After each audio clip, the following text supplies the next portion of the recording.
নমস্কার, good morning. আপনারা সবাই কেমন আছেন? আশা করি সবাই খুব ভালো আছেন। তো যে একটা নতুন ব্লগে আমি আপনাদের সবাইকে স্বাগত জানাই। 2024 শেষ হয়ে গেল, 2025 শুরু হলো। আমার সকল সাবস্ক্রাইবার বন্ধুদের জানাই হ্যাপি নিউ ইয়ার 2025। 2025 সালটা আপনারা সবাই খুব খুব খুব ভালোভাবে কাটান, আনন্দ সহকারে কাটান। ভগবানের কাছে প্রার্থনা করি আপনাদের জীবন খুব সুন্দর হয়ে উঠুক। আজ মনি আর আমি একটুখানি আমার ফ্রেন্ডের সাথে ঘুরতে যাচ্ছি ইকো পার্কে। তো এখানে ওর ফ্রেন্ডের জন্য ফুলের তোড়া নিল, একটা ছোট ফুলের বোকে নিয়েছে। এই যে ফ্রেন্ড আসার সঙ্গে সঙ্গে ফ্রেন্ডরা আগে চলে এসেছিল, ওরা অপেক্ষা করছিল। গুড মর্নিং, সবাই কেমন আছেন? আজকে হচ্ছে 2025 প্রথম দিন, 1 জানুয়ারি। সকলকে জানাই হ্যাপি নিউ ইয়ার 2025। এখানে পার্কে পিকনিক করতে এসেছি। তো এখন এইখানে এসে বসা হয়েছে এই গাছের তলাতে। পিছন দিকটা খুব সুন্দর, চতুর্দিকে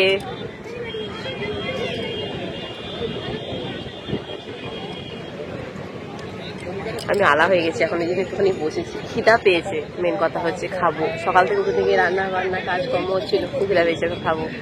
খাওয়া দাওয়া করে তারপর আবার ঘুরবো। অনেকটা বড় মানে এই দিক থেকে শুরু করা হয়েছে, এখন ওই প্রান্ত পর্যন্ত যাওয়া হবে। যেতে যেতে সন্ধ্যা হয়ে যাবে। কিছুক্ষণ ঘোরাঘুরি করতে না করতেই খিদা পেয়ে গেছে। তো এখানে লুচি আর ঘুগনি আমি করে নিয়ে এসেছি, আর বিরিয়ানিটাও আমি কিনে নিয়ে এসেছি, আর আমার ফ্রেন্ড নিয়ে এসছে চিকেন কষা। তা এখন ঘুগনি আর লুচি খেয়ে নিচ্ছি। লুচি যখন করেছিলাম তখন গরম ছিল, এখন অবভিয়াসলি নেতিয়ে যাবে, সেটাই হয়েছে। তো খেয়ে নি, একটুখানি এনার্জি নিয়ে নিই, তারপরে আবার ঘুরবো। এটা হচ্ছে ওয়াটার পার্ক ঠিক বলবো না, রেন ফরেস্ট আর কি। এই যে এগুলো থেকে কি সুন্দর বৃষ্টি পড়ছে, বৃষ্টির মতো আর কি, বা ঝর্ণার মতো যাই বলুন পড়ছে। বাচ্চারা খুব আনন্দ করছে। রেন ফরেস্ট বলে এটাকে, হ্যাঁ মনে পড়েছে। এত মানে বৃষ্টির মতো ভিজে যাচ্ছি, যাওয়া যাবে না। এই যে বড় বড় হাত পাখার মতো যেগুলো দেখতে পাচ্ছেন, এই পাখাগুলো দিয়ে একটা পাঁচিলের মতো তৈরি করা আছে, ঘেরা আছে। আর ওই পাখাগুলোর ওই পাশ সাইডটা যে বাউন্ডারিটা আছে, ওই গ্রাম বাংলাকে তুলে ধরেছে আর কি। যেমন সর্ষে ক্ষেত আছে, ছোট ছোট খড়ের ছাউনি দেওয়া বাড়ি আছে, এগুলো আছে।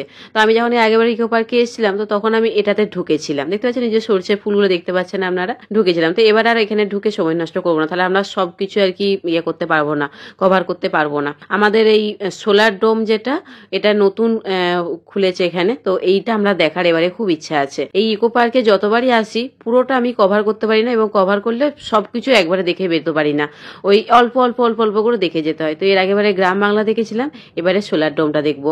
ইকো পার্কে ঢোকার জন্য টিকিট তো মাত্র 30 টাকা করে পার হেড, কিন্তু এইখানে যে এই যে গ্রাম বাংলা বলুন, তারপর এই যে সোলার ডোম, এগুলো তো ঢোকার জন্য কিন্তু আলাদা আলাদা করে টিকিট কাটতে হয়। তো এইখানে ঢোকার জন্য আমাদের পার হেড লেগেছে 200 টাকা করে। তো মনির আর আমার 400 টাকা লেগেছে। তো এখানে সবকিছু সায়েন্স ভিত্তিক জিনিস আছে। আমি সায়েন্সের স্টুডেন্ট থাকিনি, সরি, আমি আপনাদেরকে সব বোঝাতে পারবো না। আপনাদেরকে একটুখানি বুঝে নিতে হবে বা দেখে নিতে হবে। তবে আমি চেষ্টা করব আমার মতো করে আপনাদেরকে একটুখানি বোঝানোর।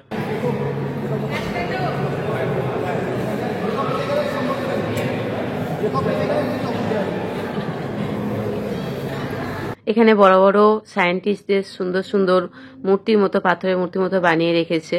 মনি আর ওনার ফ্রেন্ড দুজন মিলে তো এখানে ওখানে দাঁড়াচ্ছে, পোজ দিচ্ছে আর ছবি তুলছে। ওদের এটাই কাজ। আমি মনে হয় এখানে যে শিক্ষার যে জিনিসগুলো আছে সেগুলো একটুখানি দেখে কিছু শেখার বা বোঝার চেষ্টা কর। এখানে সুন্দরভাবে পোজ দিয়ে ছবি তোলা থেকে বল, যতটা পারবি তোরা এখান থেকে বুঝে নে, শিখে নে। কে কার কথা শোনে, ওরা ওদের মতো এনজয় করছে, করুক। পিকনিক করতে এসে যখন আজকে প্রথম দিন, ওদের মতো করে এনজয় করুক। আমার এই জায়গাটা ভীষণ ভালো লেগেছে। এই যে এরকম 3-4টে গেট আমাদেরকে এভাবে পেরোতে হবে। তো এই 3-4টে গেটের ওপরে এরকম সুন্দর মানে সিনসিনারি করা আছে, ওগুলো মনে হয় 3D নাকি একটা বলে।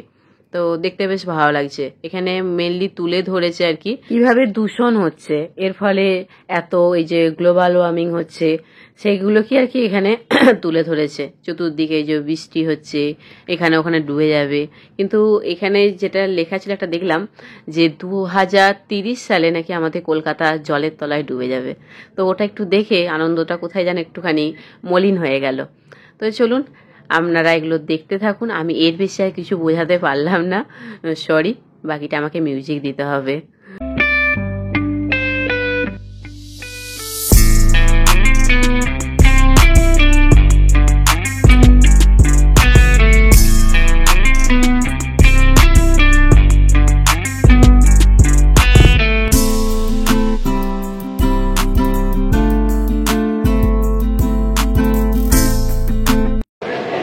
1950 সাল থেকে আজ পর্যন্ত ক্রমাগত উষ্ণতা বৃদ্ধি পাওয়ার হার নীল থেকে লাল রঙের দিকে এগিয়ে যাওয়া জলবায়ুর ক্ষতিকর পরিবর্তনের ধাপ নির্দেশ করে। এই দেখ, এইগুলো দিয়ে থেকে বুঝতে পারবি যে কি অবস্থা আমাদের আস্তে আস্তে।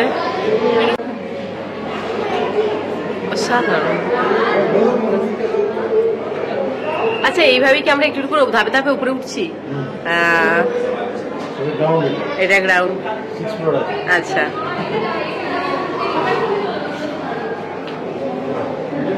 Do not touch. একদম রিয়েল মনে হচ্ছে, সাধারণ।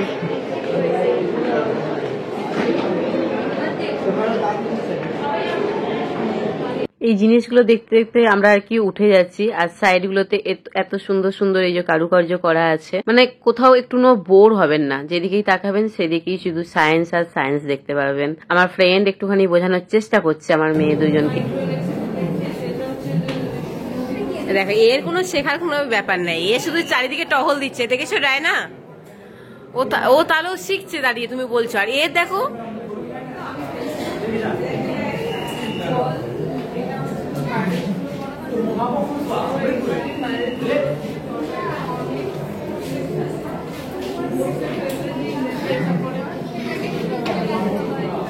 কি বলছিস তুই বাবা?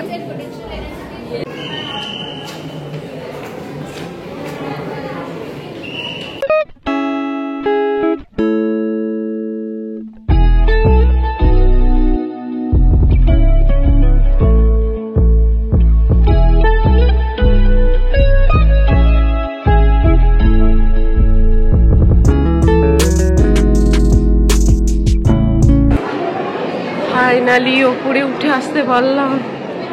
এর কি রেস্টুরেন্ট নাকি সত্য উপরে? বাবারে, কতটা ঘুরলাম, ঘুরে ঘুরে উঠলাম।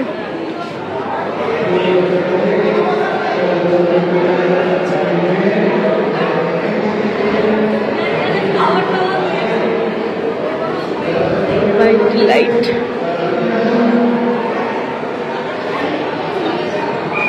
Elon Musk, father of technology.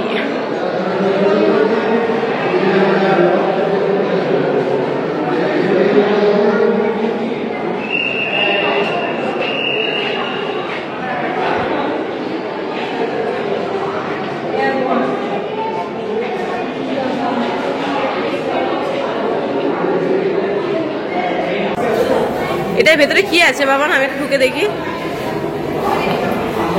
O, future of city.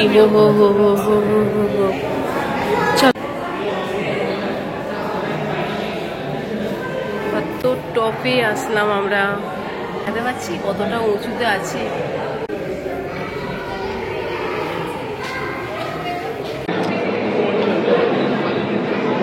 Finally নেমে গেলাম, লিফট করে গেলাম দেখতে দেখতে। বাবা, কত উঁচুতে গিয়েছিলাম। চল বাবা, এইদিকে এক্সিস্ট। টিফিন খেয়ে নিয়ে সোলার ডোম দেখা শুরু করেছিলাম।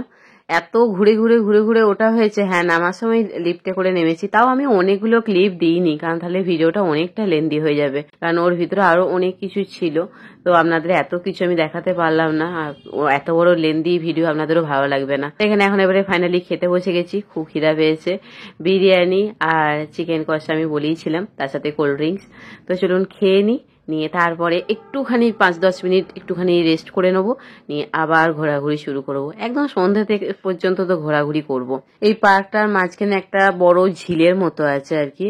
তো সেই ঝিলের আমরা ওই পারে একবার গিয়েছিলাম, এবারে যেতে পারবো না। ওটা আরো অনেক কিছু দেখার জায়গা ছিল, সেগুলো আমি নিজেই ঘুরে উঠতে পারিনি, তাই কি আপনাদেরকে দেখাবো। এখানে একটা কি সুন্দর গোলাপ ফুলের বাগান আছে, সুন্দর বড় বড় ফুলগুলো না, মানে এটা আমি ভিডিও না করে আপনাদেরকে দেখালে একটা বড় জিনিস মিস করতাম। আর আজকে এত ভিড় হয়েছে, মানে ছাল ছেঁড়াছিড়ি অবস্থা হচ্ছে। তো সেই জন্য আর বেশিক্ষণ এখানে থাকাটা ঠিক না, কারণ সন্ধ্যের পর থেকে আরো ভিড় বাড়ছে দেখলাম। যখন আমরা গিয়েছিলাম তখন অনেকটা ভিড় কম ছিল, তো এই স্পেশাল দিনগুলোতে একটু ভিড় হয়। তো চলুন ব্লগটা এবার এখানেই এন্ড করছি। আপনারা সবাই খুব ভালো থাকবেন, সুস্থ থাকবেন, নিজেদের শরীরে খেয়াল রাখবেন। Good night.